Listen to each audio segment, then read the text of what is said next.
agradeciéndole a Jorge Polo por las lecciones que nos ha dado. Invitamos ahora a Víctor Cartagena que nos va a ayudar a cerrar el evento, pero les agradezco la fortaleza de tener una jornada larga sin reglas. Gracias, por favor, adelante.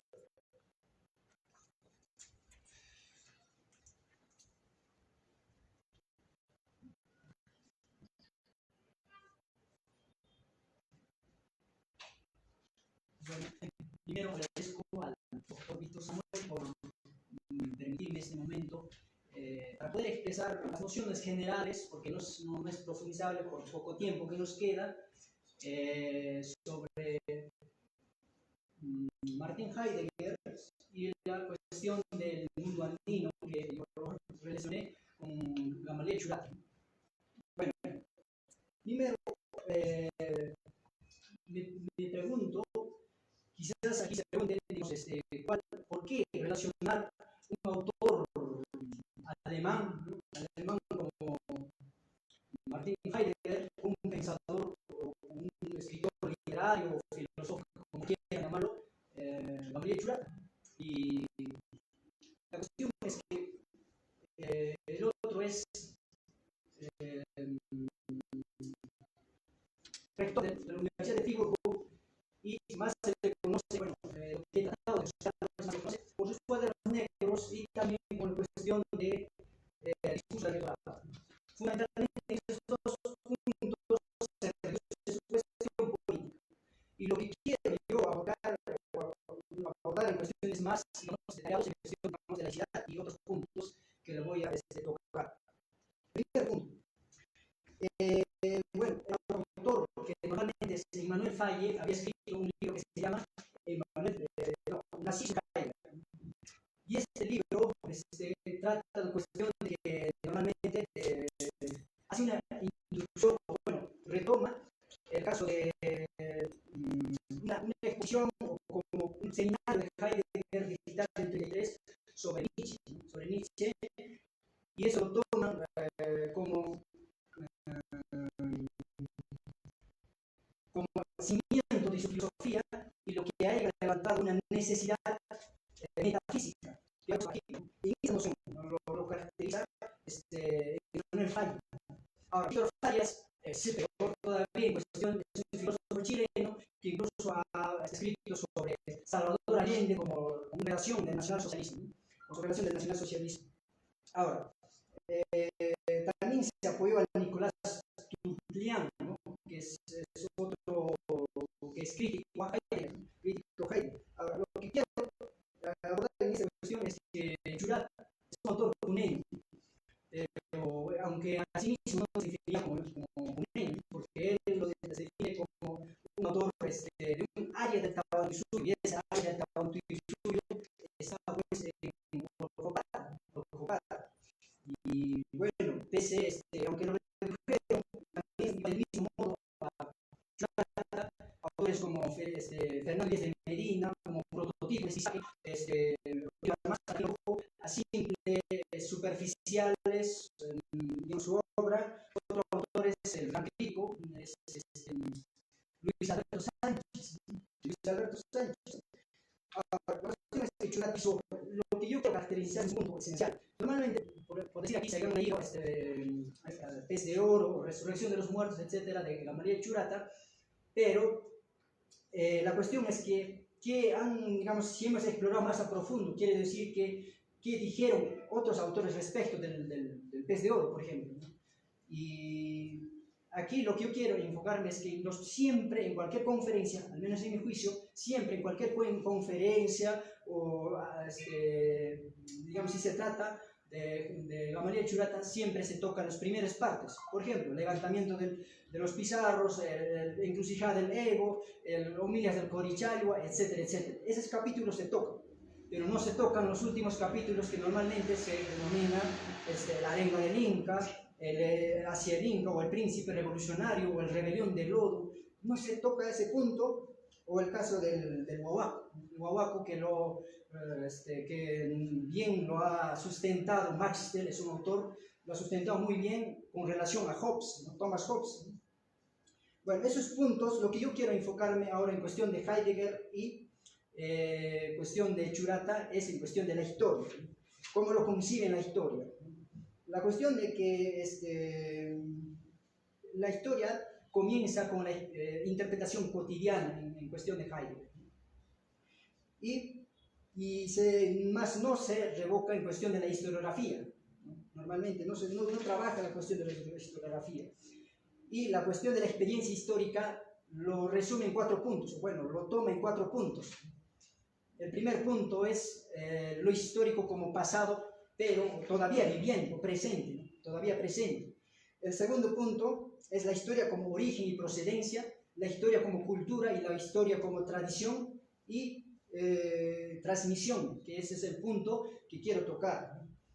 Bueno, el primer punto, la historia como pasado y todavía presente, se halla en 2 puntos esenciales, que es el caso de la historia que ya pasó, que ya está muerta, pero hay historia que todavía en nuestra efectividad sigue en el presente. ¿A través de qué? A través, digamos, de una escultura, de restos arqueológicos, monumentos, es decir, ese trozo del pasado sigue todavía en el presente. Y en la cuestión de la procedencia histórica, por ejemplo, en cuestión de que cada cultura tiene su origen, o su procedencia, digamos, su origen, ¿no? En caso del imperio incaico tuvo su procedencia con Manco Cápac y Mama Ocllo, en el imperio, digamos, de romana tuvo su origen con Rómulo y Remo, y etc., ¿no? Y ahora, en cuestión de la historia como cultura, hay transformaciones históricas, se ven las transformaciones históricas y directamente que están intervenidas por el hombre. Y finalmente, que quiero abordar y también que quiero poner en relación con Gamaliel Churata es con la tradición y transmisión, ¿no? Que la transmisión y transmisión está a través de la lengua, a través de una valor viva, de una cultura y folclores, ¿no? Fundamentalmente. Esto lo resumiríamos como al final que la historia ya pasó o ya está, ¿no? Es un hecho del pasado la historia.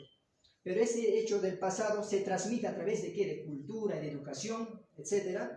Y por lo tanto sigue influyendo en el presente, ¿no? Está ahí, es parte de nuestra existencia, parte de nuestra vida, ¿no? Ese es el punto, y aquí aparece el Dasein como sujeto de los acontecimientos, como le denominaría Heidegger. Bueno, en sí, ese aspecto lo he tomado, la cita, bueno, del autor Jesús Adrián Escudero, que él toma la interpretación de ser y tiempo, ¿no? Finalmente, bueno, lo que quiero abordar es que cuando decimos que el ser viene a este mundo, quiere decir que no nace vacío, ¿no? Que viene, ya tiene una lengua, hereda una lengua, una cultura, una forma de ver el mundo, ¿no? Y ese está obviamente en el presente, pero que está apoyado en el pasado y se está proyectando al futuro, por lo tanto, ¿no? La cuestión de Churata, en esa circunstancia lo podemos ver de que lo caracteriza de quechua aymara o también la cuestión del indio, ¿no? Pero él la cuestión política lo denomina como un imperio imperial, monárquico y jerárquico. Lo dice en su capítulo de Porihuasi, ¿no? Porihuasi, y ahí lo explora la cuestión del imperio, cómo debería serlo, ¿no? Cómo debería serlo, y también se aborda la cuestión del huahuaco, ¿no? Que es lo esencial en el mundo andino, porque se relaciona con la modernidad, la colonización y finalmente la enfermedad que produce de los individuos de una comunidad imperial, ¿no? Churata desarrolla en la cuestión desde lo mítico. Quiere decir que los personajes del Pez de Oro, como sabemos, no son humanos, ¿no? Son símbolos, incluso son antropomorfos. Muchos son hombre y amo, etcétera, etcétera, que son a veces humanos o mezcla entre humanos y animales, etcétera, ¿no? Incluso hay una jerarquización entre ellos. El que está siempre arriba es el Corituma, es el que representa al imperio, ¿no? En este caso. Entonces, ahora lo que nos preguntamos es qué tiene que ver o cómo sigue ese pasado influyendo en el presente, ¿no? ¿Cómo sigue influyendo? Y acá vamos a actualizar, digamos, si ustedes recordarán, en 1923, por ejemplo, la rebelión de Huancho Lima, en 1923, se declaró República Aymara Tahuantinsuyo, ¿no?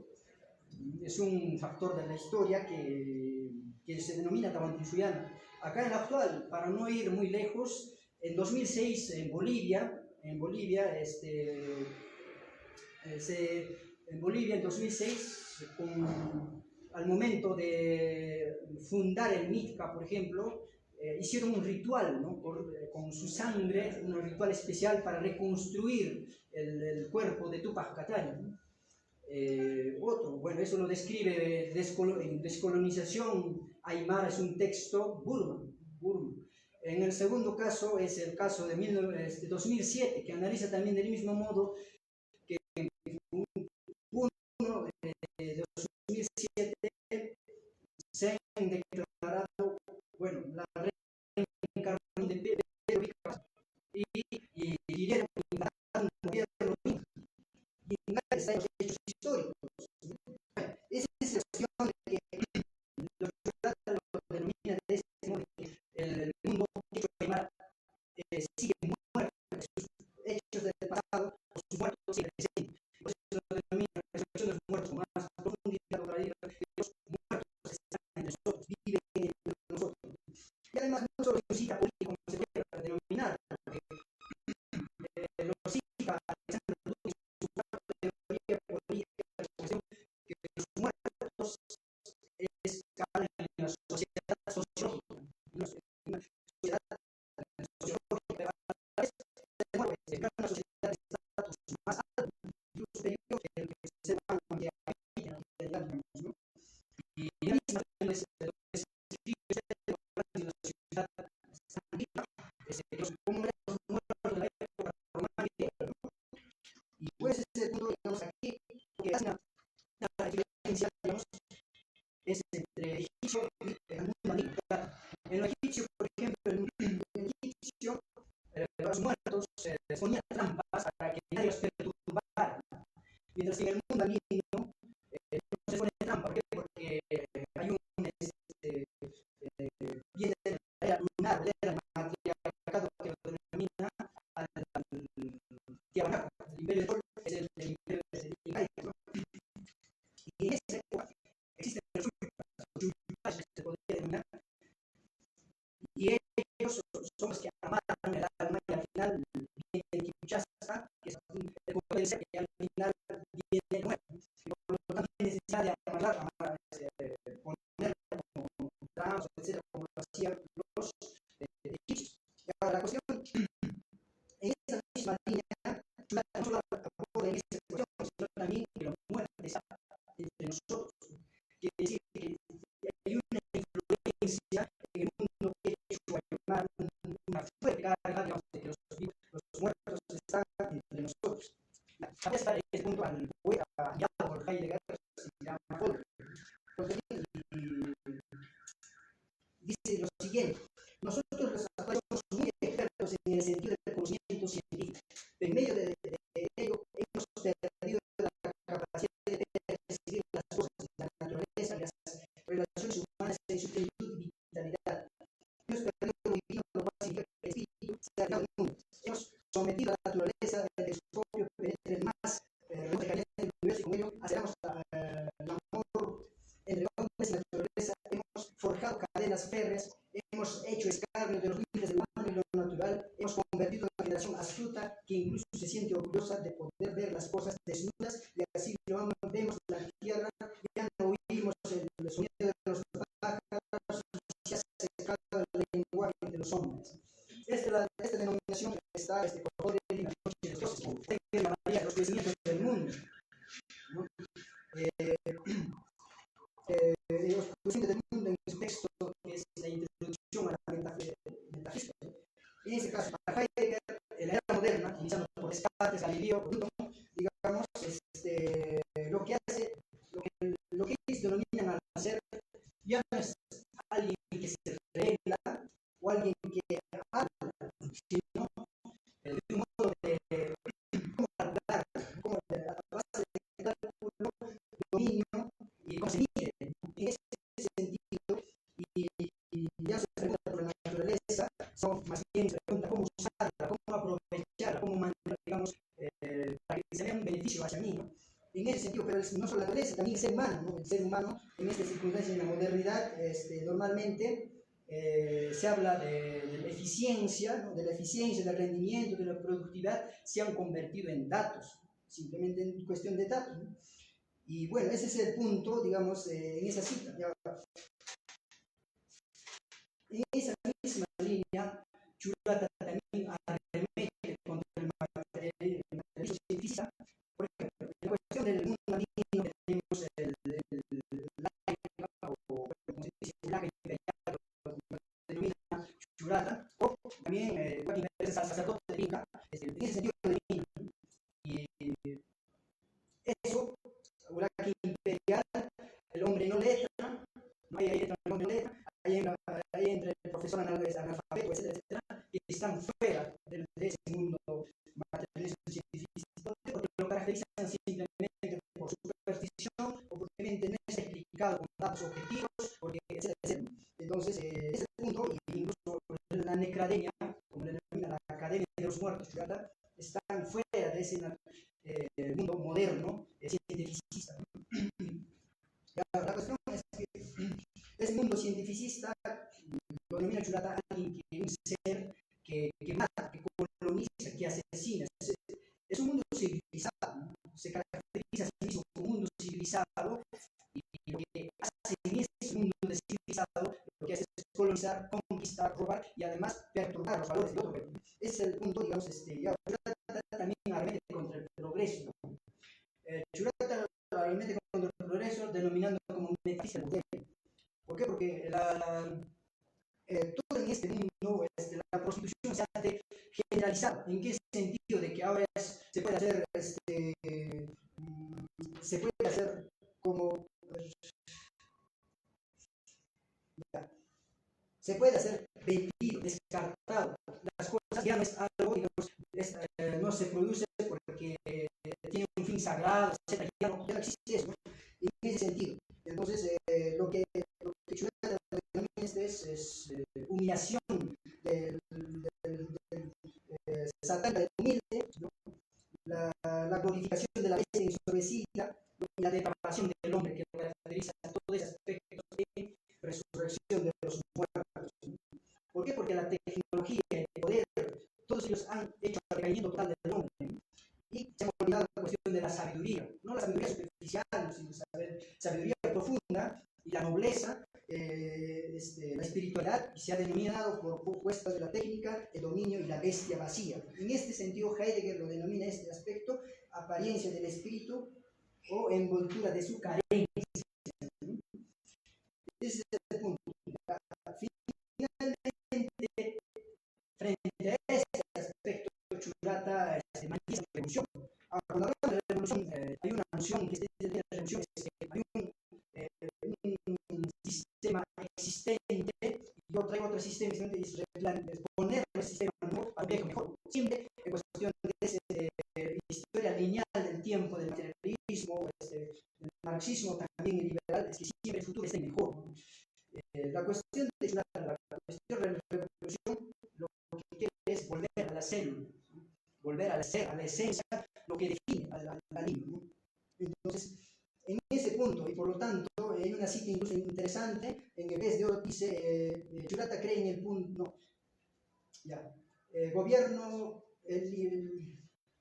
un gobierno noble, justo, con leyes del Coricuma, son las leyes de la tierra y por lo tanto deben seguir siendo leyes del imperio, ¿no?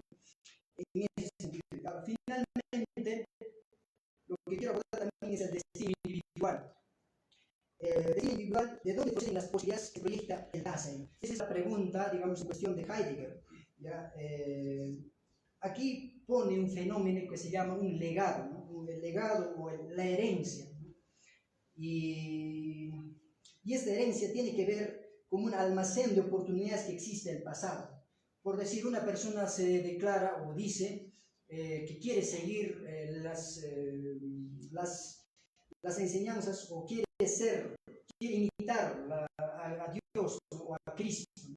Eso no quiere decir que va a declararse hijo de Dios, ¿no? Sino va a seguir la enseñanza, tomar como inspiración ese aspecto para un proyecto, digamos, desarrollarlo, ¿no? Y en ese sentido, Heidegger dice, sin legado no hay Dasein. Necesariamente debe haber un legado, una que lo define, ¿no? Ahora, destino común, que tiene que ver con ser con, ¿no? Ser con, que se ha dicho en el 4º capítulo del Ser y Tiempo. Se habla de la sección, no existe un mundo, digamos, diferente, de que yo soy escritor o estoy cocinando, etcétera, es un mundo, sino también hay un mundo con otros, ¿no? Un mundo con otros, y hay una relación, y ese también incluso hay un acontecer de la comunidad del pueblo y una comunidad del destino, ¿no? En ese aspecto también Fustel de Collins habla respecto de la relación con otros, ¿no? Pero más a profundidad lo que quiero abordar es en Churata, ¿no? También plantea Churata en ajayo individual y el ajayo colectivo. El ajayo individual viene a ser cuando,